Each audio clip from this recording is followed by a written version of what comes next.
Hi everybody, this is Alma coming to you from Long Beach, California. Today is Thursday, September 17th of the year 2020, and this is going to be another stitch with me video. Here, let me see if I can shift myself so that I'm not continuously bumping into you. I hope that you've all had a good week. I hope that you've been productive and that you've found some time to relax, even if it's just for a few minutes. I myself had just got done with a math quiz since school did start back up at the beginning of the month, and it's definitely been a ride. Trying to get back into the rhythm of school and studies. Just, I've been out of school, I've been out of college for 4 years now, over 4 years now, so it's been interesting, but I'm powering through. However, I just thought some stitching time was in order after getting through that first test. Today's pattern is the Frankenstein Style by the Etsy shop's name is Sapphire Mountain Handcrafts, and but she goes it's generally known as the Stitching Book Club. She's been doing these throughout the entire year. I think this is her fourth one, if I'm not mistaken. She started with Pride and Prejudice. Then it was the Three Musketeers, and then she did The Secret Garden, and now for fall it is, I feel like I'm missing one somewhere, but the point being is she's doing this one next, and the last one for the year is going to be A Christmas Carol. So it's been fun. It's been really interesting to kind of see everybody work on this along with me. And this time around, she did do a little bit. She did do it differently. Instead of doing a called for fabric and floss, she let everybody choose their own colors, which was really awesome. So I'm working this on. This is the variated flosses DMC 4522, and originally I was going to do it all in that one color, but once I stitched up the border, which was the first thing she released, I quickly realized that it was going to be too busy. The color changes happened quite frequently, because it is a larger stitch count. So I just thought it wasn't going to be. It was just going to be too much. Oh my goodness, I'm so sorry. It was just going to be a little bit too much to have it all be that variated floss. So I've decided to add this. It's DMC 535, which is coming up a little bit warmer. And I don't know why the lighting today is just making everything look warmer, because this is a cooler gray. Both the fabric and the floss are cooler grays. This is floss 535, DMC 535, and yeah, I chose it because it was just I feel like the contrast between the color and the variated colors and the solid gray was just nice. But I'm not quite done with the first part.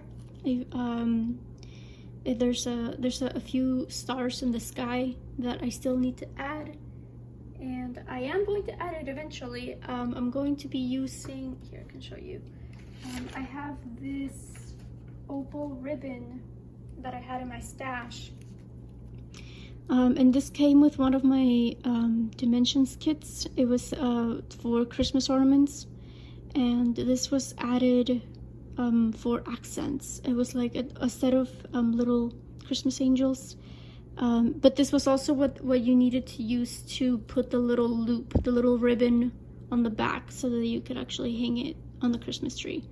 But I thought this was going to be interesting. An interesting way of adding that sparkle to, let's see if it catches it. Yeah, there we go.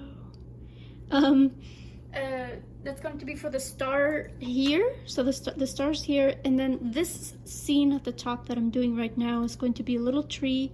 There's a house right here, and it's supposed to be a rainy night, so she has some backstitching over here to kind of illustrate the rain, and there's a lightning bolt that goes down the middle. So that's the opal ribbon is also going to be for the lightning bolt, to give it that extra sparkle. But yeah, the next part does come out on Friday, which is tomorrow. Is it tomorrow? It's tomorrow. Oh my goodness. I feel like the week just flew by. But it is tomorrow, so, or is it Saturday? I'm not quite sure. Point being is that's going to be the first discussion day as well, as whenever the second part does come out. So I'm excited to kind of see what other people think of this novel. This is one of my favorite novels, so I was very excited when she chose it. And it's just interesting. I've always, ever since I read the novel, because I think I read it in high school, ever since I read it, I've always been a little bit peeved at the media for portraying Frankenstein. Well, first of all, Frankenstein is the doctor. Frankenstein is the last name of the doctor that creates the monster. It's not the name of the monster himself. So, yeah. So for starters, like, I always correct people. I try to be polite about it because it's not, a generally known fact. But yeah, I do correct people when they refer to Frankenstein, or the creature. They refer to the creature as Frankenstein. But also just in general, I mean, the character is so much more complex than what the media portrays him to be. He was created. He didn't ask to be created, and yet here he is. Neither, he doesn't quite look human, so he's just shunned. So yeah, so there's just a lot more depth to the character than what is generally known. And I've always been a sucker. I've always been a sucker for the misunderstood villain trope. I'm very well aware that there's still villains. That still doesn't justify, like, I'm never going to root for a villain. But for me, that's just a sign of good character development. Is because nobody's ever just straight up, it's never black and white, good or evil. So whenever we get novels or movies that do give villains that those qualities that are almost redeeming qualities but not quite, I don't know, I always enjoy it. One of my favorite novels is also A Hunchback of Notre Dame. And when I was looking at the Instagram page for Stitching Book Club, she actually uploaded a picture of like a vintage copy or like a first edition or something of The Hunchback. And she specifically said, like, don't get excited, this isn't like a sneak peek or anything. But I got my hopes up anyways. But I know it's probably not gonna happen because talk about complicated. Like, that novel has so much to analyze. I feel like, as amazing as it would be to read it together and to stitch something inspired by it, I feel like it wouldn't be enough time to analyze everything that there is to analyze in that novel, and that makes me sad. But the villain in that, and again, complex characters, but the villain, obviously, it's still Frollo. The Disney movie did get that right, but it got pretty much everything else wrong. But yeah, in the novel, he's still, obviously, he's still a bad guy, but you end up feeling sorry for him in one way or another. like in the novel, in the original novel, the reason why he takes Quasimodo in the first place is not out of pity. It's not out of being forced to do it by the Archdeacon, the way that Disney portrays it. He does it because he has a younger brother. He has a younger brother that kind of still, despite his best efforts, still kind of went astray. He got into like gambling and he became a womanizer, and so he takes, when Quasimodo is dropped off, because he is dropped off at the foot of the cathedral doors, he takes him in out of pity. Like, he genuinely says, well, I didn't do such a good job with Jehan, who's his brother, so I'll try to raise this creature better. And I mean, we're not even gonna get into the whole Esmeralda bit, but you know, again, like, he's a lot more complex than what Disney portrayed him to be. He was just straight up evil. There's no room for you to even feel sorry for him. So yeah. How many of you guys thought that you were gonna hear a character analysis when you guys logged on? But yeah, I guess it's just a really nice, it's a really good book, and I really enjoy it.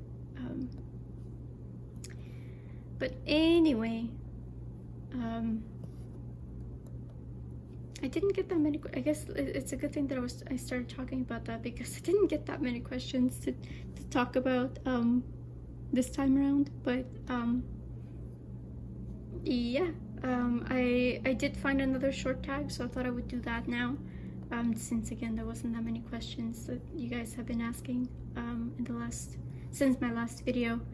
I found a little tag about whips in general, so I thought I would do it real quick.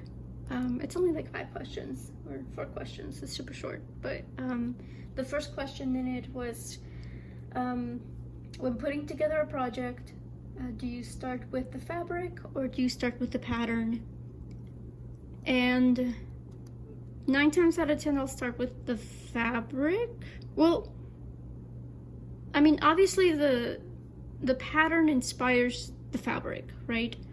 So if you look at a pattern, you kind of think, you know, depending on what colors are used, you start getting an idea of what you want to do with that project. But at the end of the day, if I don't have the fabric, then I can't start I can't start planning for it, right? So I do start by buying the fabric to make sure that it is what I want, and if it's not, then, you know, I can always either improvise, get a different cut, or something. But yeah, I don't necessarily have a fabric stash. It's just not the way that I work. I generally don't buy the fabric until I know that I'm gonna be starting something. So I know that a lot of people have like a separate fabric stash, so if and when they do get inspired to start something, they're able to, but that's just not in my budget. The second question is, do you ever find yourself limiting or denying myself new starts because of my whip load? And prior to this year, I would have said yes, absolutely. I had a much more better sense of what I could do and what I wanted to do. So yeah, I would definitely say, okay, I'm not allowed to start anything new until I finish, you know, X amount of projects. So, but this year, I am participating next year in No New Starts, which is a new challenge group that is kicking up. The group is already open, so you can sign up and you can start preparing for it, because there is some prep work that needs to be done. But yeah, so since I am participating, and it doesn't officially start until next year, I'm like, okay, well, I need to start all the things this year so that next year I have all the things to finish. Is it going to happen? Probably not, because most of my whips are full coverage and they take a long time to finish. The next question is there any designer or style that you love but hate the process of stitching it? And I can actually show you guys one of those. So since it is being, it's still September, a lot of people are doing SAL September. I can show you guys one of the other SALs that I'm participating in. It is the Lakeside Needlecrafts Time to Stitch SAL. And the design itself is gorgeous. I am absolutely in love with it. It's a bunch of different clocks essentially. But here we go. So this is part 3, so it's only the 3rd clock that we've gotten, and it's a lot. As you can see, there's a lot of back stitching, there's a lot of detail work, so it's very tedious, and I have to be in a very particular mood to stitch it, because otherwise I end up on, this is the fabric that I kind of, I know that you're supposed to use felt, but I didn't have felt, so I just used regular fabric to protect the stitched areas.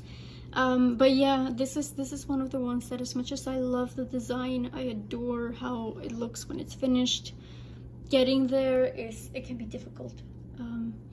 So yeah, the pattern itself is also not very user friendly. They tried splitting it up into several different pages, so you get one page where it's just the stitched portion, and then they have one page where it's just the back stitch portion,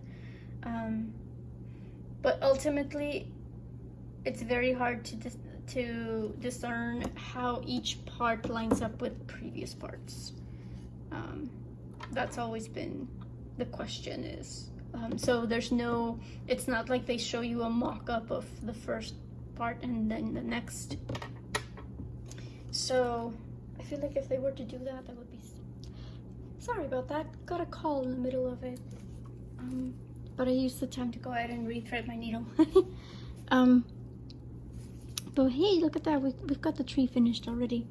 I think that's one thing I do enjoy about this one as well, is it's a nice change from the full coverage, so it stitches up very quickly. So I hope to be able to finish this before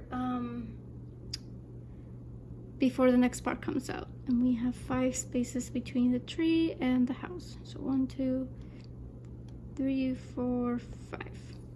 Okay. So yeah. So as I was mentioning, the Time to Stitch SAL is by Lakeside Needlecrafts. The design itself is designed by Maria Diaz. So that was another reason why I was excited for it, because her art is very, I like it. It's very pretty. She does, and that was kind of like the hint as well, because she does use a lot of details. She does, yeah, she does use back stitching a lot. So the one thing that, not that I regret per se, but I do wonder if it would have been better to get even weave instead of working on the Ada, so that those details, those back stitching sections could be a little bit easier to work with. But as it is, it's not that big of a deal, at least to me. And I just don't necessarily mind. I don't mind it in the first place. Like I know a lot of people hate splitting the Ada and hate having to work with partial stitches on Ada, but I don't mind it. So I just decided to go ahead and keep going with it. And the last question about whips is just asking if I have any tracking methods. And if you do watch my regular FlossTube videos, then yes, I absolutely do keep track of how much I stitch. Obviously, Pattern Keeper does keep up with the daily stitch count, but then what I do is I do have an Excel spreadsheet where I keep it all. So I once I'm done stitching for the day, I take whatever Pattern Keeper tells me is my daily stitch count, and then I put it into a spreadsheet, and that's how I get, you know, I guess I haven't really done it that much lately, but I used to mention those numbers in my videos. So I would say, oh, this time around I stitched X amount of stitches on this whip, I stitched X amount of stitches on this whip. And the only reason I was able to come up with those numbers is because of the Excel spreadsheet that I keep with all the numbers. So it's just the way I work. I like knowing how much I do. I like knowing, having kind of like a general idea of how much I can get done in a week or in a month. Next year I'll definitely have to reconsider the way I do things, because I started out the year with, I think, like 20 whips, maybe even less, and I now have like 35 or 36. So I'm definitely not going to be able to work the way that I used to. Some projects, I think ultimately what I'm gonna have to do, whether I like it or not, is I'm just going to have to determine which whips need to take the back burner. So I'm already thinking about it. I'm already trying to figure out which ones I do want to keep going with next year. Not that so I do want to touch all of my whips, don't get me wrong. I do want to touch all of my whips eventually, but obviously some are gonna get more love than others. Like, I know for a fact that I do want to finish up my Hogwarts Castle whip, and if anything, I would also like to finish up my Mini 1 Haid, which was the first Haid that I ever started. It's my second oldest whip. So I just want to go down the list. Ultimately is what I want to do. Is I want to be able to go down the list and finish all my whips in the order that I started them. Obviously, sometimes some whips will jump the line, like this one specifically, even though I started it when the SAL, well, not even though, but since I started it along with the SAL, and I do intend to keep up, I'm obviously going to be finishing it within the next month or so, depending on how long it takes for the parts to come out. So those are the exceptions, and I'll account for that as well. The time to stitch SAL, for example, that's going to be a year-long SAL. So it started on July 1st and it's going to end next year around that time. So I'll keep those whips in mind, because those are kind of special circumstances. But otherwise, and you know, smaller whips are obviously going to get done quicker, so there's that as well. But yeah, Hogwarts is definitely going to be a focus next year. I also would like to be able to regularly work on my other SALs. I started the Linen Threads Mystery SAL from this year, and I also started well, this one obviously, and the Time to Stitch, but I also started some samplers. So those two I would like to get or work on them regularly, just because again, they're a nice break. All of these are very nice breaks from full coverage. So that's just me. Oh my goodness, now the video is split up. I have no idea how much I've been rambling for. But I do want to remind you guys that you're more than welcome to send questions my way. I had a viewer ask me, so I don't have a grime guard on this right now, but I generally do use grime guards. So I had a couple of people ask me in my Spanish video. I had them ask me like why I'm covering up my. They thought I was covering up like my stitches, and I explained, I'm like, it's not necessarily that I'm covering up the stitches. I'm covering up the frame because that's generally what I touch with my fingers. So I explained, you know, it's generally to just keep the grime, natural oil from your hands, and any dirt that might be in the atmosphere. It just keeps it away from the fabric for the most part. And once they understood the concept, they were like, ah, yes, I want one. So yeah, so I am always available to you guys for questions. If I don't know the answer, then we can find out the answer together. But yeah, I think I will go ahead and leave you guys. Sorry if it feels like it's a quicker one. At this point, I feel like I've been rambling, and I don't know how long I've been talking for, but yeah, I just wanted to do the nice quick whip tag, and then yeah, again, since I didn't have many questions, I just didn't feel like blabbering on about random things for too long. But I'll go ahead and finish this line then, and then I can go ahead and end it. But I do want to thank you guys for joining me, even if it was just for a short little while. And I hope you guys have a good weekend. My regular FlossTube should be on, or FlossTube updates should be on Saturday as always. So I do invite you guys to come back for that one. And if not, then I'll go ahead and see you in the next Stitch With Me video. So take care, you guys. Bye.